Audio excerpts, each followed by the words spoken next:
वैसे तो मैंने सिर्फ एक बाइट देनी थी, लेकिन इन्होंने कुछ इसको दूसरा रूप दे दिया।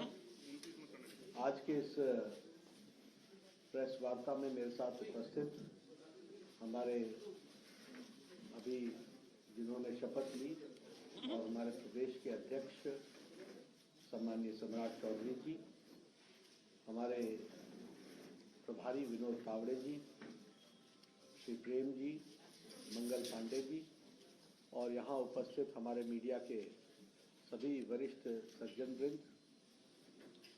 अभी हम सब लोग नीतीश कुमार जी के नेतृत्व में बिहार में नवगठित सरकार एनडीए की सरकार के शपथ ग्रहण कार्यक्रम से निवृत्त होकर यहाँ आपसे रुखसत हुए हैं। सबसे पहली बात तो यह है कि नीतीश जी एनडीए में वापस आए हैं, ये हम सब के लिए बहुत ही हर्ष का विषय है और हम यह भी मानते हैं कि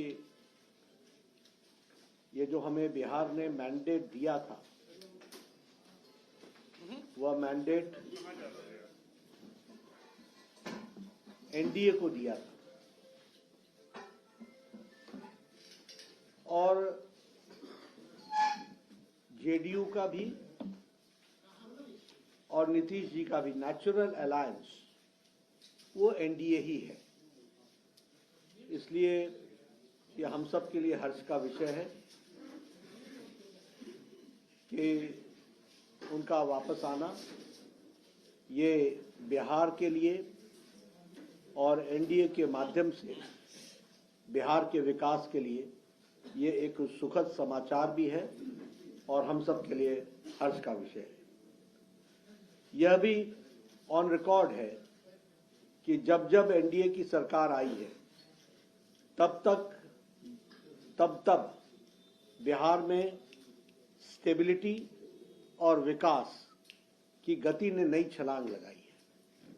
अगर हम देखें तो चाहे इंफ्रास्ट्रक्चर हो, चाहे एजुकेशन का सेक्टर हो, चाहे हेल्थ का सेक्टर हो या लॉ एंड ऑर्डर सिचुएशन, सभी मामलों में जब एनडीए ने लीड किया है और एनडीए की सरकार आई है तो बिहार हमेशा विकास की गति को एक अपने आप में गति मिली है और इसमें भी कोई दो राय नहीं है कि वर्तमान परिस्थिति में लॉ एंड ऑर्डर एक तरीके से चरमरा रहा था।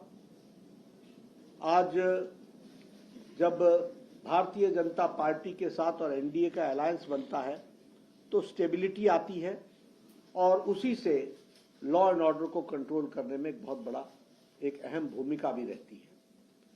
प्रधानमंत्री मोदी जी के नेतृत्व में अब ये डबल इंजन की सरकार में उन्होंने जो निश्चय लिया है उसके बहुत ही अच्छे प्रमाण और अच्छे प्रभाव बिहार के दृष्टि से होगा, ऐसा हमारा विश्वास है। साथ ही साथ प्रधानमंत्री मोदी जी के नेतृत्व में आने वाले समय में बिहार लोकसभा में स्वीप करेगा और एनडीए स्वीप करेगा और विधानसभा के चुनाव में भी एनडीए की सरकार बनना निश्चित रहेगा, ये हम महसूस करते हैं। जहां तक इंडिया अलायंस का सवाल है, हम पहले भी मानते थे कि यह अनहोली अलायंस, यह अनसाइंटिफिक अलायंस, यह अलायंस चलने वाला नहीं है और ये जो पहले भारत जोड़ो यात्रा थी जो अपने आप में एक तरीके से बेनतीजे समाप्त हुई और ये जो अभी इनकी अन्याय यात्रा और भारत तोड़ो यात्रा है और ये जो इंडिया अलायंस है, ये कंसेप्चुअली फेल कर चुका है। बंगाल में इसको ममता जी ने अच्छा पलीता लगाया, पंजाब में जो हो रहा है वो हम सब देख रहे हैं और बिहार में जो हुआ है वो स्पष्ट रूप से बताता है कि इंडिया अलायंस, जो ये अलायंस था, वो कॉन्सेप्ट वाइज भी और धरती पर उतरने से पहले ही यह बिफर गया है और बिखर गया है।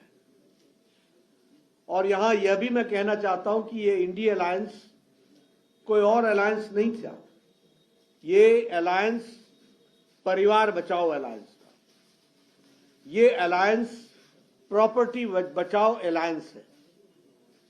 ये अलायंस जिन लोगों ने भ्रष्टाचार किया है उनका जमावड़ा है, और ये अलायंस तुष्टीकरण को बढ़ावा देने वाला अलायंस है।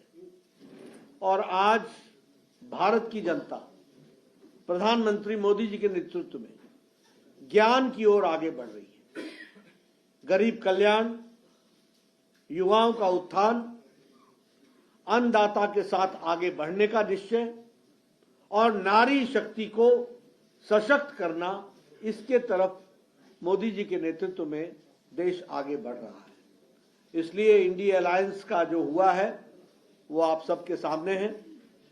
मुझे पूरा विश्वास है कि बिहार में ये जो सरकार एनडीए की बनी है नीतीश जी के नेतृत्व में, इसमें स्टेबिलिटी आएगी। इसके कारण विकास को नई गति मिलेगी। डबल इंजन की सरकार पूरी ताकत से बिहार को आगे बढ़ाने में सक्षम रहेगी और एक लंबी छलांग लगाने की तैयारी है। और इसके साथ साथ सबका विकास, सबका विश्वास, सबका प्रयास और सबका साथ, इसको लेकर के चलने वाला ये जो मंत्र है, इसको हम आगे बढ़ाने वाले हैं। इसलिए उज्जवल विकास के लिए और उज्जवल बिहार के लिए यह जो नई सरकार एनडीए की बनी है, मुझे पूरा विश्वास है कि ये एक उज्जवल बिहार को बढ़ाने में सक्षम रहेगी, ऐसा मेरा मानना है। धन्यवाद। लगता है लोकसभा चुनाव में सब कुछ अच्छा रहेगा, क्योंकि 2019 में 39 सीटें जीती थी आप लोगों ने। नाराजगी थोड़ी बहुत किसी को लेकर दिखी थी जनता की। हम स्वीप करेंगे लोकसभा का चुनाव। बिहार में हम सभी सीटें जीतेंगे। बहुत बहुत धन्यवाद।